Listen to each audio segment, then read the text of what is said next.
Proverbs 31 study. There is so much in this simple little verse. It's verse 22 today. And there is just so much covered here.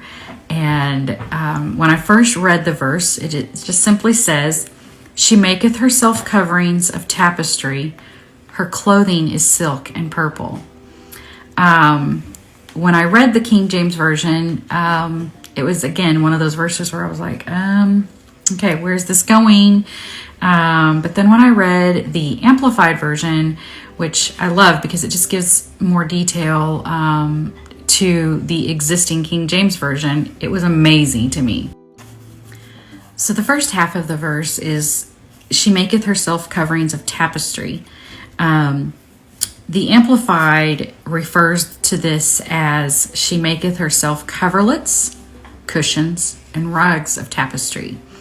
So there it is referring to she's decorating her home, her dwelling. And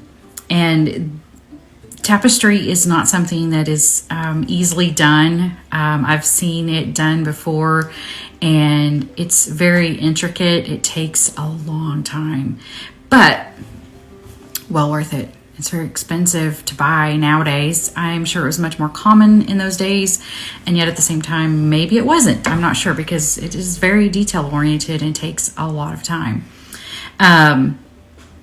So it's referring specifically to her home and how she takes care of her home. So again, she's working willingly. Once again, the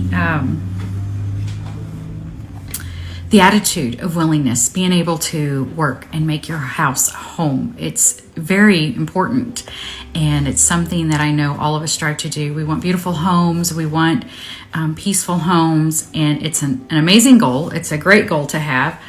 And I don't necessarily think we have to have tapestries these days, but on the other hand, I continually look for ways that I can improve, especially the atmosphere of my home. It's something that my boys hear me say very frequently is, what are we doing to our atmosphere? How are we creating an atmosphere that God is pleased to dwell in? The next half is referring to her clothing, silk and purple.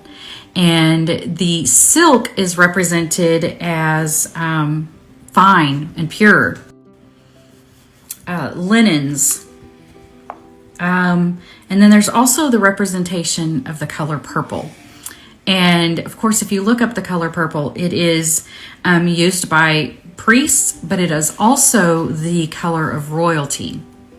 Whenever I looked up purple in the Bible, it specifically mentioned the color of the Roman Empire. So again, royalty. We are royalty, right? We represent royalty.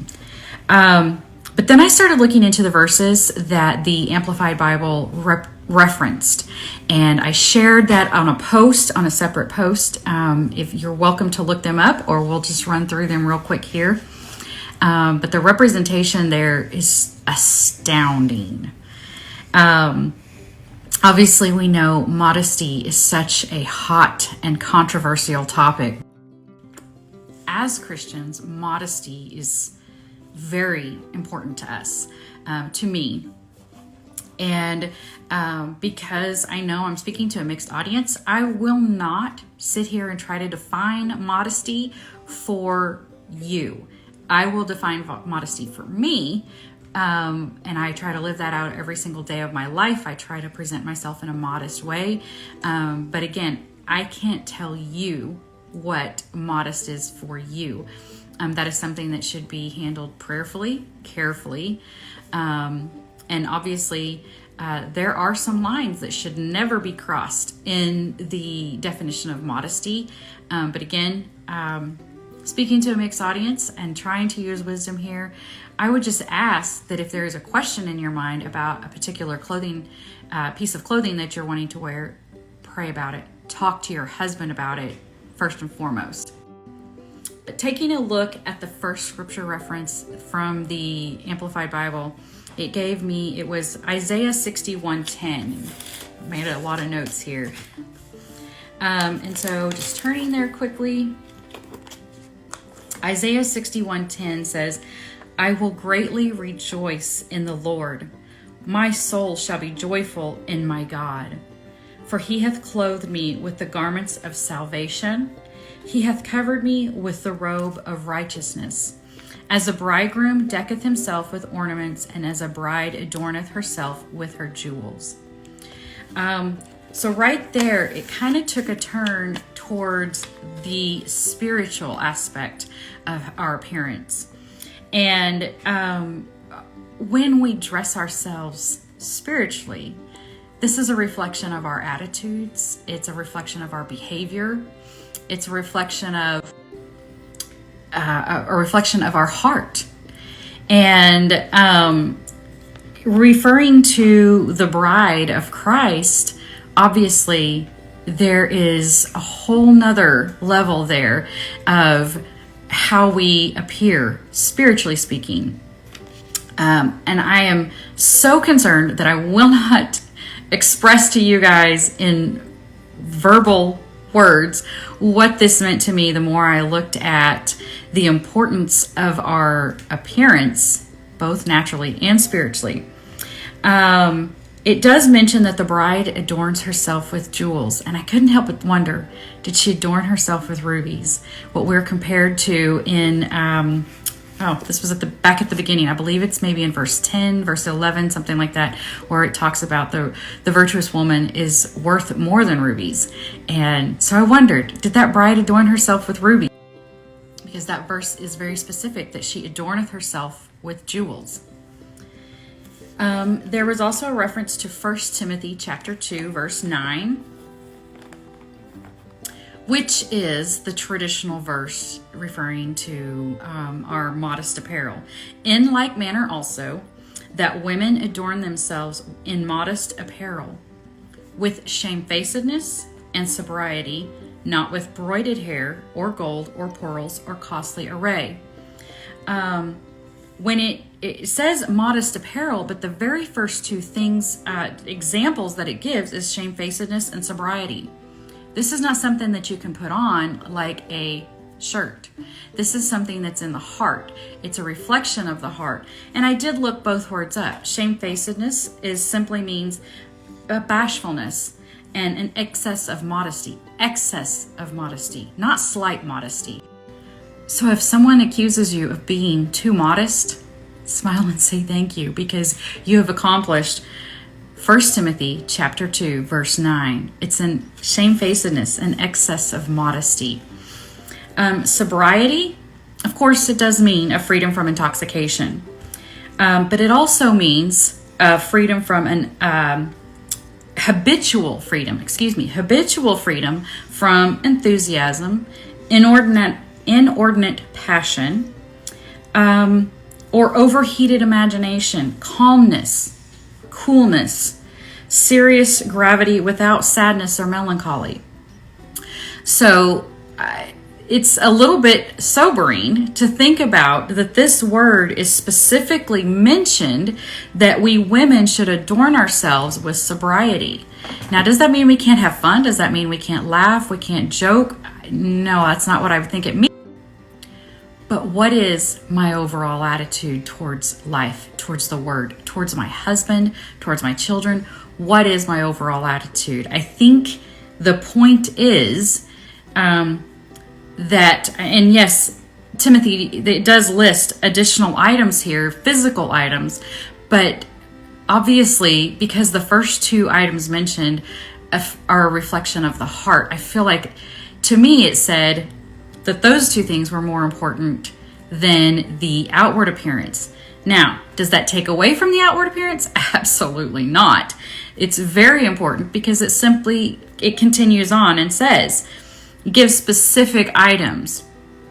It lists broided hair, and I'm not even going to get into that because I should have looked into that a little bit more, but again, that's not the point today. So again, it's just, there is those specific items though that are listed. Now, to be honest, it says pearls. I have a strand of pearls that my husband bought me several years ago that are very near and dear to my heart. I wear them, but not so I can show off how wealthy I am or how wonderful I am. No, they're a small, simple set, and they were a reflection of a gift of love from him. And so I wear them with dignity and with a little bit of pride, and yet at the same time, I know that I have to be cautious of what jewels I wear or how I portray them. So again, this is me. I am not telling you how to do this or what to do, but this is all me and what this meant to me. But again, to me, the most important thing is the heart. The next verses referenced in the Amplified Bible is found in Revelations. The first one in chapter 3, verse 5. And I love this one. He that overcometh. In my Bible, or in my notes, I wrote she. She that overcometh, the same shall be clothed in white raiment. I will blot out his name out of the book of, I will not blot out his name out of the book of life, but I will confess his name before my Father and before his angels. So right there, putting myself in there, that when Nettie overcomes, the same will be clothed in white raiment. So there's a lot that I have to overcome. I have to overcome myself. I have to overcome so many different things. But look at the rewards. I will be clothed in his white raiment. And my name will not be blotted out of the book of life. And my name will be brought before the Father and before his angels. What a promise. Is it worth the sacrifices here on earth? Absolutely. Absolutely. 100%.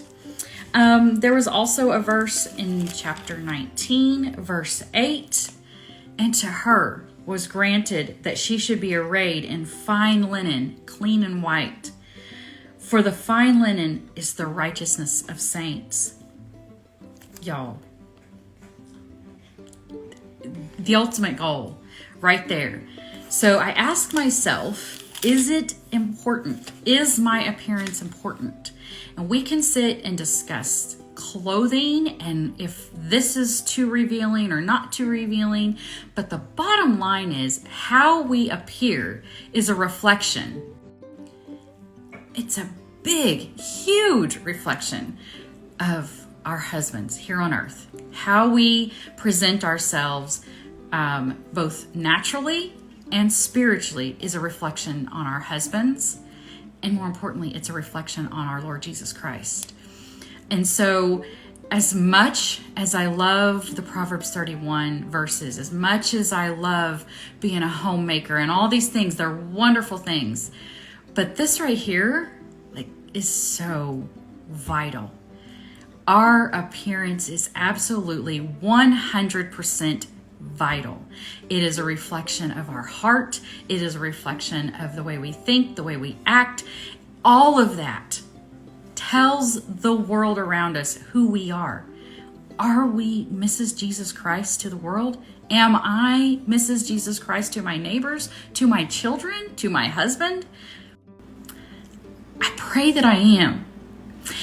And I'm getting a little emotional about this, but I pray every day that my walk and my talk is absolutely 100% a reflection of what Christ has done for me, and that it also brings glory to my natural husband, that people will know that I am a representation of him and have his beliefs and of his convictions, and that I live to please him. It's my goal. It's my 100% goal. So, bottom line, I know I have to be aware and cautious of my behavior and my appearance, because it shouts to the world, not a subtle whisper, but it shouts to the world of who I truly am on the inside. The outward appearance matters 100%. seen it said on social media so many times that how we dress shouldn't matter. It's what's on the inside, that God looks at the heart. You're right. He absolutely does. But your outward appearance, your outward attitude 100% reflects the heart. So I know for myself today, I just stopped, and as I was writing this all out, and y'all, I ran out of room in my journal. I ran out of room. But it boiled down to this, just a reflection for me. How am I adorning myself, spiritually and physically? Because both are a reflection of the Lord and of my husband. So I pray that today's verse has been a blessing to you, and I want to be an encouragement. I would never want to come across as harsh whenever things like this are brought up, because like I said, I know modesty is considered very controversial. I don't really understand why, because to me, it's just part of my everyday life. And so again, I don't really understand why people get so offended easily when you talk about modesty. And it was something I said, I am not going to talk about on my channel. And guess what? Here I am. Because it is absolutely 100% vital as part of the Proverbs 31 woman. I don't think it was put in there by accident. So I pray that your Wednesday has been blessed.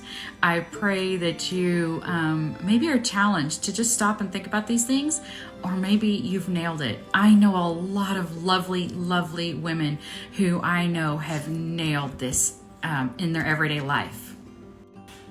For those who are as passionate about modesty as I am, and those who have that reflective heart of Jesus Christ, kudos to you. You strive to make me be a better woman. You are an example to me and an inspiration to me, and I thank you for that. I have a life full of those people, and I'm really blessed in that way.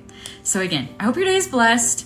It's Wednesday. I'm looking forward to church, and I just pray that you guys are blessed as well. So thank you for watching. Thank you for putting up with my emotions. Wasn't expecting that. So you guys have a wonderful day. Thank you for watching.